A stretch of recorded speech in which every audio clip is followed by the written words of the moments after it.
Azad golden diamonds, Azad tower, Thazhepalam, Tirur.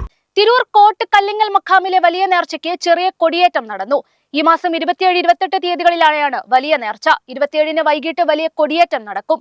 ചെറിയ കൊടിയേറ്റ ചടങ്ങിൽ നിരവധി പേർ പങ്കാളികളായി.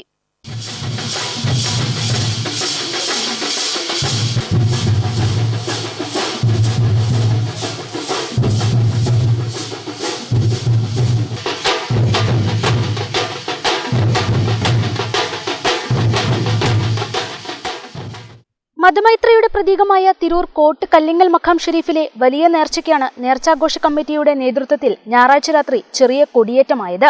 മൊയ്തു, ഇബ്രാഹിംകുട്ടി, പുളിക്കൽ ഹംസ, കബീർ, ചന്ദ്രൻ, അഡ്വക്കേറ്റ് ഖമറുദ്ദീൻ, ഉമ്മർകുട്ടി ഹാജി, അലി ഹാജി, ശിവാജി, റസാഖ് കാടേങ്ങൽ, അസ്ലം തേക്കിൻകാട്ടിൽ എന്നിവർ ചേർന്നാണ് ചെറിയ കൊടിയേറ്റം നടത്തിയത്.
ഈ മാസം 27-28 തീയതികളിൽ വലിയ നേർച്ചയും 27-ന് വൈകിട്ട് വലിയ കൊടിയേറ്റവും നടക്കും.